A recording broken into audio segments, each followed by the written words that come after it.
Bismillahirrahmanirrahim. Tujuan sholat. Sholat merupakan salah satu menara dari Islam dan juga sebagai tiang agama.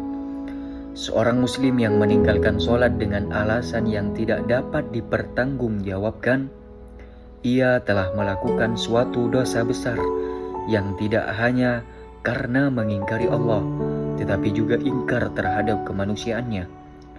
Setiap muslim harus melakukan suatu hal yang besar yang merupakan tujuan hakiki, yaitu menuju Tuhan semesta alam, Allah Subhanahu wa Ta'ala. Jalan yang paling baik adalah mengerjakan sholat.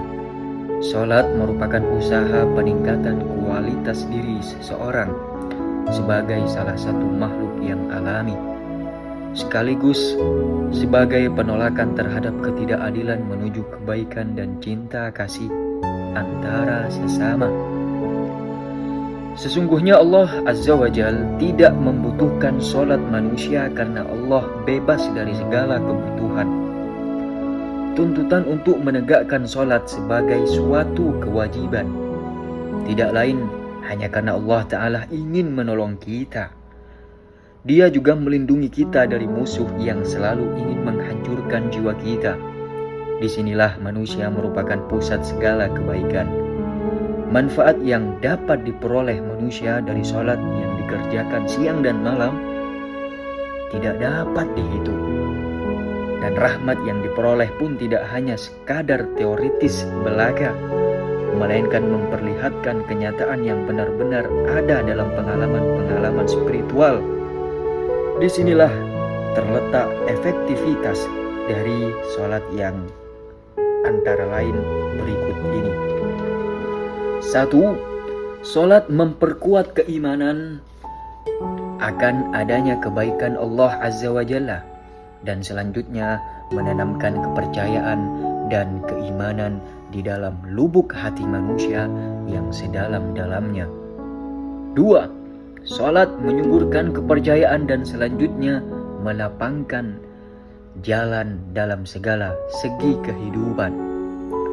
3. Sholat menolong manusia untuk merealisasikan aspirasi-aspirasinya yang alami dan instiktif, membentuk kebebasan dan ketinggian akhlak, dan memperbaiki dan menyegarkan pertumbuhannya.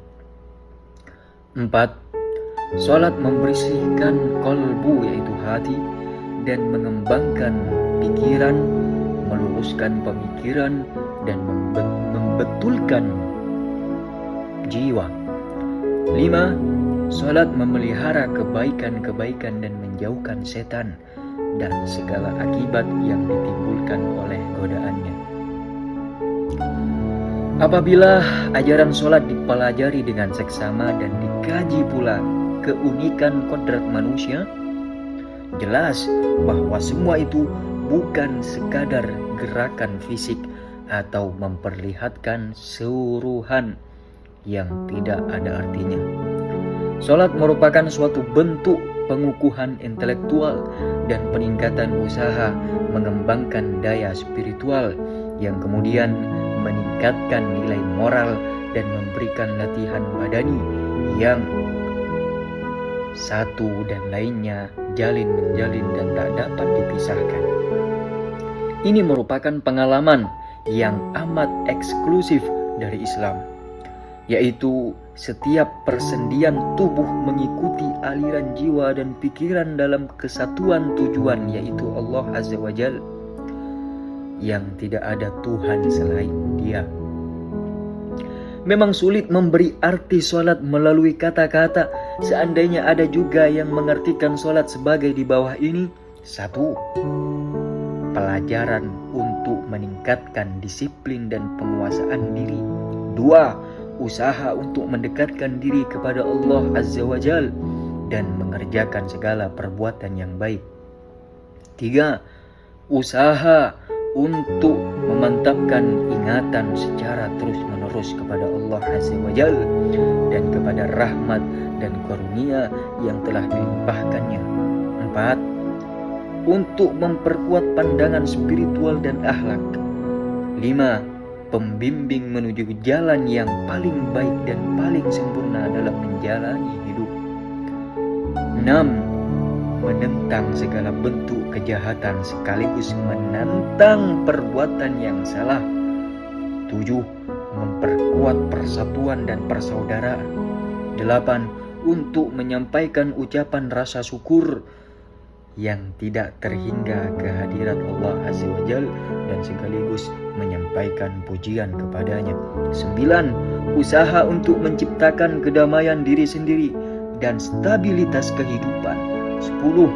Untuk meningkatkan ketabahan dan sportivitas dengan harapan dan kepercayaan yang lebih dalam. Demikianlah yang disebut dengan sholat, dan demikian pula lah yang dapat disumbangkan kepada manusia. Suatu pembuktian nyata bagi seorang untuk mengambil manfaat dari menjalankan sholat itu seperti yang diungkapkan di atas, dan juga membawa manusia pada suatu kedamaian dalam melakukan aktivitas spiritualnya.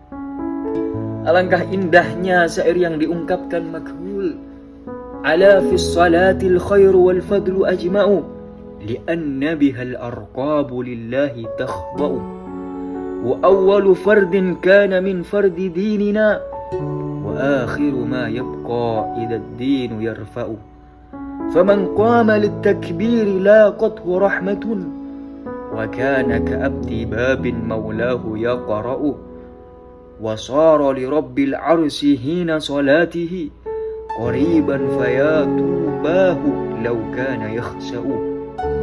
Artinya, ingatlah di dalam salat itu terdapat berkumpulnya semua kebaikan dan keutamaan, karena sungguh leher-leher orang yang sedang salat seluruhnya tunduk kepada Allah. Salat merupakan kefarduan yang pertama dari kefarduan agama kita, dan yang terakhir masih ada jika agama akan diangkat. Barang siapa yang telah berdiri dengan mengucapkan takbir, niscaya dia akan menemui rahmat seperti seorang hamba yang mengetuk pintu majikannya. Ketika dia mendirikan sholat, dia menjadi begitu dekat kepada Tuhan Arsy. Maka alangkah bahagianya jika dia khusyuk tatkala sedang menunaikan sholatnya.